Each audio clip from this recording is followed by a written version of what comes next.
Well, that was quite the quarterbacky performance by Lamar Jackson in Week 17 against the Miami Dolphins. He runs away with the MVP, and we talk about what it means for him and the Ravens moving forward, all coming up next year on Locked On Ravens. You are Locked On Ravens, your daily Baltimore Ravens podcast, part of the Locked On Podcast Network, your team every day.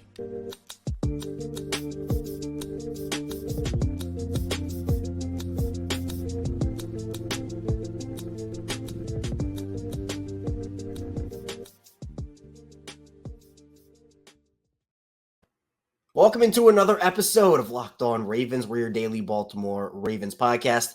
I'm your host, Kevin Ostreicher of Ravens Wire, here with you on the Locked On Podcast Network, your team every day. As always, thanks so much for being here with us, making Locked On Ravens your first listen each and every day. Are free and available on all podcasting platforms. That is in video form and audio form. So be sure to subscribe to the channel, follow along. You're not missing out whether you watch or listen to the show. Today's episode of Locked On Ravens is brought to you by PrizePicks, the easiest and most exciting way to play daily fantasy sports. Go to prizepicks.com/LockedOnNFL. Use code all lowercase LockedOnNFL for a first deposit match up to $100. We are a 5-day-a-week Ravens podcast with that other bonus content in there, including post-game live streams, which we did yesterday. That was a really fun one, so be sure to check that one out. Also, we do instant react episodes after every single big piece of Ravens news, shorts, and a lot more as well. So we have a lot going on in Locked On Ravens. And it's a good time to have a lot going on, right? Because this Ravens team is on fire, absolute fire right now. 56-19, the Ravens dismantle the Miami Dolphins, and we're going to be getting into it today throughout the rest of the week. And then obviously the Ravens have that Pittsburgh Week 18 game. We're going to preview it, but they've locked up the 1 seed. They've locked up the AFC North. So essentially means nothing for the Ravens here. We got a lot to get into today. If it sounds like I'm sick and kind of muffled, it's because I am. It was a very rough health weekend for me, so I'm powering through here. You have to, right? The Ravens, they're so good. You got to power through it here. This is episode number 1151 consecutively. If not missed a day of this, and I'm not letting the sickness slow me down. So we're going to continue to power through, much like the Ravens have powered through a really tough part of their schedule. Remember, coming out of that bye, we were talking about the Rams and the Jaguars and the 49ers and the Dolphins and the Steelers, that 5-game stretch. They are 4-0 with the Steelers left to go. So we'll talk about Lamar's MVP performance here, obviously the big story, and the whole quarterbacky narrative that came out on Friday. So I obviously didn't have a chance to talk about it. We're going to dive into that today and just what Lamar did, because it was masterful. Then we'll get into more general Ravens and Dolphins takeaways and a recap of that. Again, if you want more in-depth conversation on that, which we'll do here today, but if you want a longer in-depth conversation, check out our live stream from yesterday. And then we'll look at what's next for the Ravens. We'll look ahead a little bit to the rest conversation and just talk about how good this Ravens team has been. So let's start with Lamar Jackson here and what he was able to do. The pure box score stats, which let me tell you, and you know if you're listening to this, so many people have been very adamant that, oh, well, Lamar's stats. Oh, he doesn't have enough passing touchdowns, enough passing yards to be considered for the MVP. Well, he went out there on Sunday and just absolutely destroyed that narrative. Now, again, he's not going to have the most passing yards or passing touchdowns in the league, but he had a quite literal perfect game against the Miami Dolphins here in Week 17, a perfect passer rating, the second ever he has had in his career against the Dolphins, which is crazy in itself. He goes 18-21, 321 yards with 5 passing touchdowns. Jackson 5. I was waiting for it. I really wanted it, and he throws the 5th one to Patrick Ricard. So just a chef's kiss on top of that whole thing. But he was precise in his throws. Could have been 19 for 21. Rashad Bateman slowed up on a route a little bit, so that was the first incompletion of the game, the first play of the game for the Ravens. Bateman couldn't control the catch and, could have been slightly better throw and a slight Rashad again slowed down on the route. So the connection was off, but Lamar was dialed in. And the Ravens, they stretched out the Dolphins deep a ton in this game. And I thought the offensive line played really well. But this is the whole thing about Lamar and these weird narratives that come with it, right? It's, oh, well, he passes the eye tests, but he doesn't have the stats, or he's someone that, has these flaws to him, so you shouldn't give him the MVP. It was excuse after excuse after excuse. And if you've been listening to me here every day on Locked On Ravens, you've heard me say it doesn't matter about the stats. It's a part of it, but people are making it too much of a part of it. And then we get this quarterbacky narrative. Now, it was a woman on Fox Radio. I don't know the woman's name. I'm seriously not trying to be disrespectful. I just don't know. The Fox Radio deleted the tweet. So again, not trying to be disrespectful. I just do not know the name of the woman. But she said, I want my MVP or my quarterbacks to be quarterbacky. And the word quarterbacky caught on. And I think we all know, if we put 2 and 2 together here, we know what she meant by quarterbacky. It's the stay in the pocket, deliver the strikes from the pocket, and, not mobile, just throwing darts the whole time. But the thing with Lamar is he does that. Like, he can throw from the pocket. He's a good pocket passer, but he somehow continues. It's ridiculous. He continues to get punished for other aspects of his game that, quite frankly, other quarterbacks are just not blessed to have. Lamar Jackson is a threat, both with his arm and with his legs. We've known this about him. He has grown season after season with both his arm and with his legs at the NFL level. And he somehow still continues to get discredited for the things that make him him. And my whole thing is, I don't care how you pick up the yards. I don't care how you score the touchdowns. Just pick up the yards and score the touchdowns. It can be a 50-yard throw or a 50-yard run. It counts all the same. Like, why are we so hung up on, this quarterback has to have all these passing yards but can't have rushing yards? I mean, for running backs, do we discredit them for having receiving yards? Christian McCaffrey, do we discredit Christian McCaffrey for having receiving yards? Do we discredit guys like Tyreek Hill or Deebo Samuel for having rushing yards? It's just, I don't understand why Lamar still has this happen to him. And look, I think, again, if you put 2 and 2 together, it's just, again, stubbornness from people. They just don't like how he plays. But you have to respect what Lamar does. You don't have to like him. You don't have to like him, but you have to respect what he does. Lamar deserves that respect, and he's certainly going to get it because he no doubt wrapped up the MVP with this incredible performance against the Dolphins in Week 17. So I'm proud of Lamar. Again, it just seems like every week a new narrative comes out, and he just squashes it, flips it upside down right on its head. And it must feel, I know that he said he doesn't pay too much attention. I know the Florio stuff got a little more attention than he's probably put on stuff like that before. And we've seen that. It takes a lot to get Lamar like that. Mike Florio definitely hit some buttons, but I think it was a good thing because Lamar was motivated. That team was motivated, and they knew about it. I think the quarterbacky thing, it's just, again, they're talking about, Lamar and Tom Brady, for example, right? Same record, 57-19 through their first 76 games, I think it was. I can't remember the record of the games, but they had the same record. And again, one is quarterbacky and one is not. Like, put 2 and 2 together. It's absolutely ridiculous. But Lamar balled out on Sunday against the Dolphins. And again, you now see these guys who have been talking about Lamar forever. I'm not sure Richard Sherman's ever going to get there. We'll see today if he flips. By the way, Happy New Year. I forgot to mention at the top of the show. We're 2024. Weird to say. I do Locked On NFL on Mondays for the network, and I was typing in the date, and I was like, 24. This looks so weird. But regardless, the Ravens end the year 2023 on a high note. They will enter 2024 with nothing to play for until the divisional round. So big week for the Ravens, but it's bigger for the Pittsburgh Steelers. We'll talk about that a little bit in the final part of the show. But coming up in the second part of the show, we're talking more about Lamar's performance, plus more general Ravens and Dolphins takeaways, Zay Flowers, Isaiah Likely, the defense, the coaching, and a lot more. Stay tuned. A lot to get to on Locked On Ravens.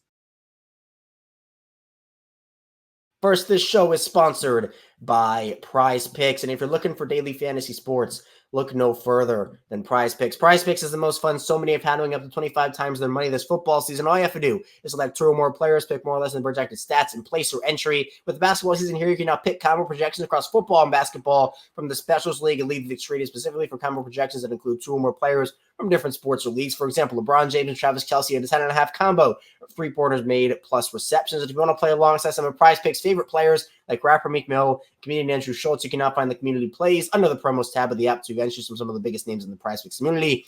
Each week, PrizePicks even offers a reboot policy, so your entries stay in play even if one of your players gets injured. For football and basketball games, you have a player exits the game in the first half and doesn't return in the second. That player is rebooted. PrizePicks is the only daily fantasy sports platform with an injury insurance policy. So go to PrizePicks.com/LockedOnNFL and use code LockedOnNFL for first boss match up to $100. Again, PrizePicks.com/LockedOnNFL and use code LockedOnNFL for first boss match up to $100. PrizePicks, daily fantasy sports made easy.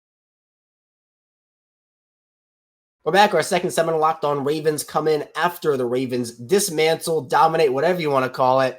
The Miami Dolphins stood no chance. 56-19, the Ravens win their first 50 burger of the season. This Ravens offense is on fire. They've scored 30-plus points in 8 of their last 10 games. Obviously, headlined by Mr. Lamar Jackson. Again, perfect passer rating for Lamar. Tyler Huntley came in 1 for 1, 19 yards and a touchdown. Perfect passer rating for him. Both Lamar and Tyler Huntley, perfect passer rating games. I'm just looking at the box score now. It's funny.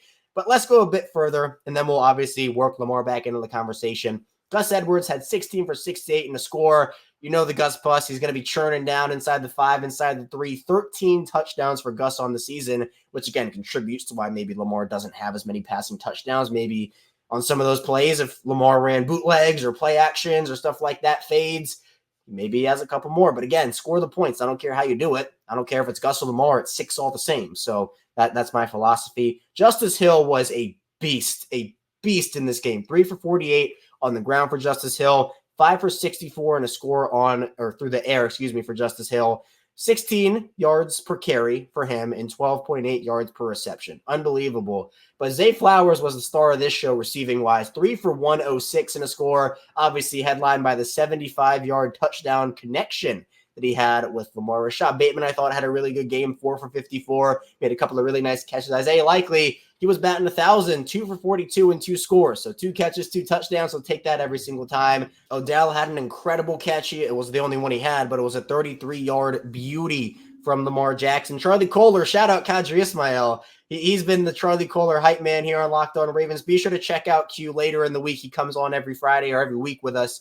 And we're going to be talking Charlie Kohler. He's going to be celebrating that Charlie Kohler touchdown. Nelson Aguilar made a catch, or a couple, 2 for 18. Then Patrick Ricard, 1 for 4, and the score. Defensively, Geno Stone had an interception. That's 7 on the year for him. He also led the team in tackles, Geno Stone did. But Roquan Smith, 7 tackles. Patrick Queen, 6. Roquan also had an interception. One-handed snare. Shout out Isaiah Likely, too. He had a one-handed snag on that 4th and 7. What a call by John Harbaugh, by the way. That could have swung the game, and John Harbaugh took a risk, wanted to put Miami away. I tweeted during the game, I said, well, the Ravens get the ball in the second half. They have it right at the end of the first half. Can they double dip? Can they score at the end of the first half, at the beginning of the second half? And I thought that Mike McDaniel made some very questionable and honestly quite poor decisions in this game. Honestly, them rushing at the 2-minute warning allowed the Ravens to triple dip instead of double dip because the Ravens scored, turned the Dolphins over, scored again at the end of the first half, and then scored at the beginning of the second. He also left Bradley Chubb out there with, 4 minutes to go in the game. He tore his ACL, or that's the fear right now. I thought very poor. But I think the big play to me that maybe shifted this game, and the Ravens still win anyway, but Tyreek Hill dropping that touchdown early. I just think it shifted. It was almost like the Brock Purdy to Kyle Hamilton interception, where I just think the Dolphins lost a ton of momentum there. They would have scored 2 times in 2 possessions, touchdowns, and I just think that kind of the Dolphins just let the wind out of their sails. Now, again, with the way the game went, the Ravens still win because it was so dominant, but I don't know. I'd be interested to see if it was maybe a closer game if Tyreek catches that touchdown. But other than that, defense, Justin Madubuike gets his 13th sack. A cool stat I'll tweet out probably today is that Justin Madubuike now tied for 5th all-time for sacks in a season, tied with Trevor Price back in 2006. So Madubuike is balling out. It's looking like he's going to get a franchise tag. Now, I don't know if he's going to play on it if he gets it, but if he does not get it, we're probably exiting $20 million per year territory. We're probably right about at $25 million per year. And look, he's earned it. He deserves every single penny that he gets in the offseason regardless here. Marcus Williams had some struggles early in this one. I thought Michael Pierce was dominant in the run game. Marlon Humphrey leaves this game early with a calf injury, and that's on top of the Ravens already not having Kyle Hamilton and Brandon Stevens in this one. So who has to step up? It's Ronald Darby. It's Rocky Essien, who he got torched a couple times, but I thought was solid. Daryl Worley has to step up. Obviously, Geno Stone had a role in there as well. Plenty of guys stepping up to the task here on the Ravens defense. This Dolphins offense is explosive. And again, much like I said against Detroit and against Seattle and against San Francisco, right? Just because the Ravens beat the Dolphins like this does not mean the Dolphins all of a sudden aren't good. This speaks to how good the Ravens are offensively and defensively. Now, when looking over the team stats, even in some categories, definitely, there was more even than I thought it was going to be. 30-23 time possession for the Ravens compared to 29-37 for the Dolphins. And I said this yesterday on the live stream. I'll say it again here. And I've honestly said it before. So if you're an everyday, you know what I'm going to say here. But it's the difference in philosophy between Greg Roman and Todd Monken.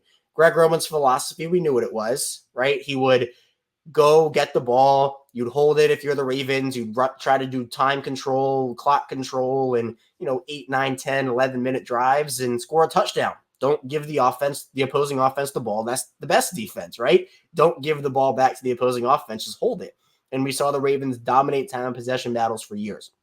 Todd Monken's system is we're just going to score and we don't care. And with the defense, I mean, they can afford to be that efficient. I mean, I think you should always strive for efficiency, unless, again, obviously there's a time or clock control situation late in the game.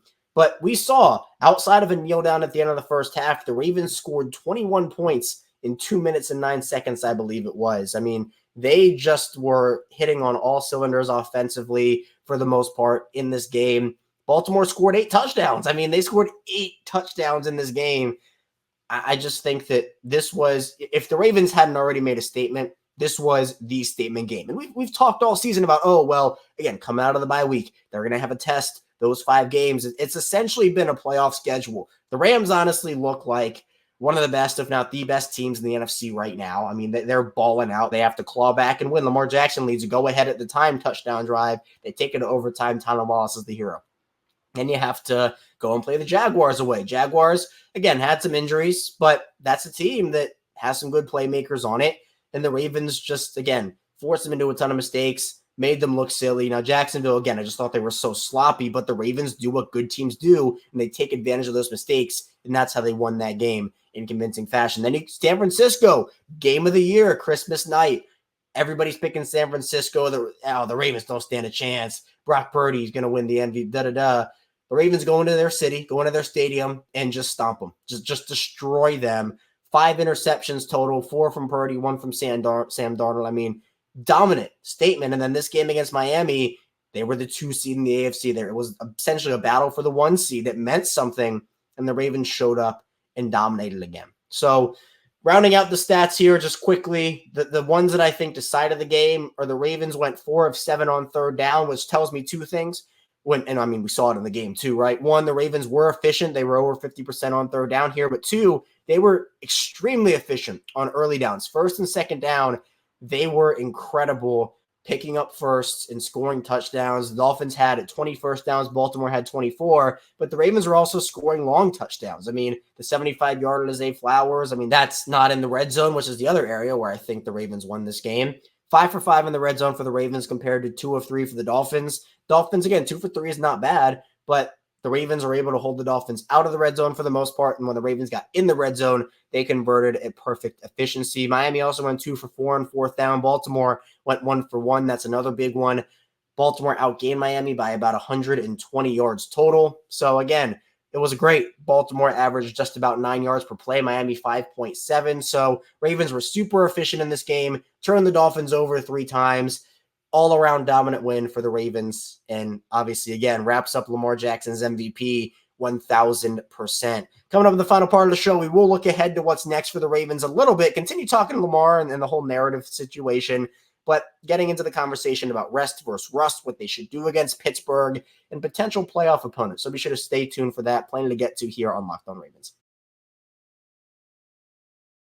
First, this episode is brought to you by FanDuel. And the NFL regular season is wrapping up, but there's still time to get in on the action with FanDuel, America's #1 sportsbook. Right now, new customers get $150 in bonus bets. Guaranteed when you place a $5 bet. That's $150 in bonus bets, win or lose. The app is super easy to use, and there's so many different ways to bet, like live, same-game parlays. You can find bets in the Explorer tab. You can make a parlay in the Parlay Hub. The best way to find popular parlays, and there's so much more. And if you bet on that Ravens and Dolphins game on FanDuel, you pick the Ravens money line to win outright. You made some money over there on FanDuel. Maybe you picked some of the dark horse anytime touchdown guys, Charlie Kohler, Patrick Ricard, maybe Isaiah Likely, right? You're living large over on FanDuel. So visit FanDuel.com/lockedon. Make your first bet a layup. FanDuel, official partner of the NFL. We're back here. It's our final segment of Locked On Ravens. Kevin Oestreicher still rocking out with you here. Victory Monday, and it feels so good. The Ravens clinched the #1 seed in the AFC, clinched the AFC North. Happy New Year again, by the way. I want to keep mentioning that. I know I sound awful right now. I am sick and, can't hide it. I mean, this is how I sound. So again, if there's a cough here or a sneeze there, I apologize for that. We are a 5-day-a-week Ravens podcast though, and I enjoy doing it, sickness and all here.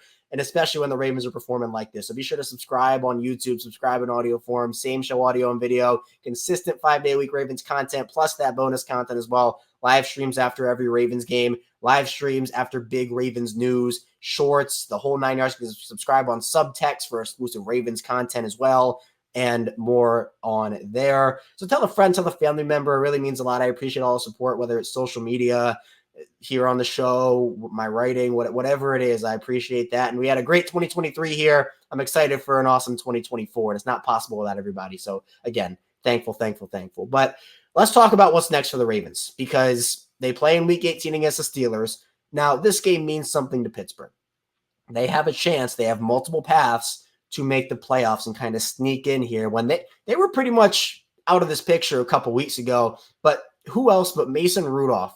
They go through Kenny Pickett. They go through Mitch Trubisky. Mason Rudolph comes in these past 2 games, leads the Steelers offense to 30-plus performances in back-to-back games when we knew that offense was just in the gutter. They fire Matt Canada, have an interesting system now at offensive coordinator. George Pickens has had drama all season, but somehow this Pittsburgh Steelers team, they are in the playoff hunt. Now, if the Jaguars lose and the Steelers win, they essentially get into the playoffs here. So look, they're going to be trying to win this game. Now the Ravens, I'm sure that they would love it if they were to end Pittsburgh's season. If they lose, again, that's exactly what they want. They want their rival season to end in their hands. The Ravens would love nothing more, but you're not going to play a guy, at least I'd assume, like a Kyle Hamilton, who's obviously dealing with something right now. Brandon Stevens, I wouldn't play. Even guys who are a little banged up in this game, Marlon Humphrey, I'm not playing him. The big question, though, is some of these big-ticket guys, Lamar Jackson, what are you doing with him? Because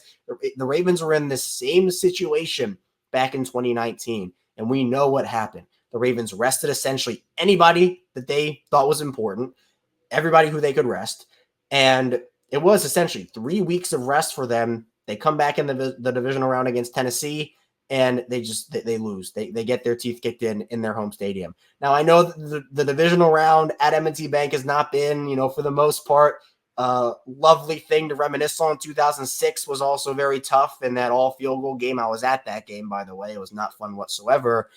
But again, Baltimore, they have an opportunity here. John Harbaugh, what's he going to do? I do think, just my gut, that he's going to treat it more like a preseason game for the guys who are healthy, maybe get them a quarter and a half. I would not expect the key guys to play a full game, nor would I want them to, because look, the worst thing that can happen in this situation is TJ Watt and Alex Highsmith get to Lamar. Lamar gets injured, and the Ravens season essentially ends there, right? You cannot risk that, in my opinion.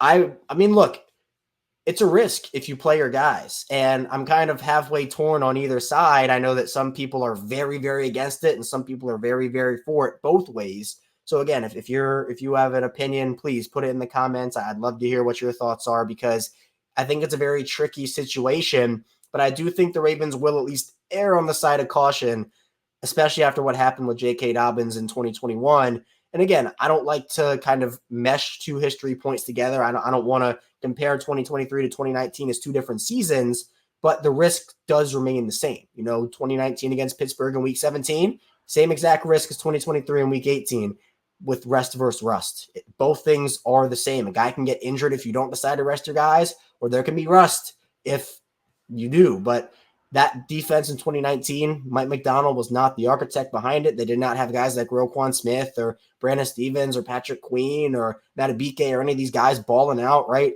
Offensively, Greg Roman's offense was awesome that year.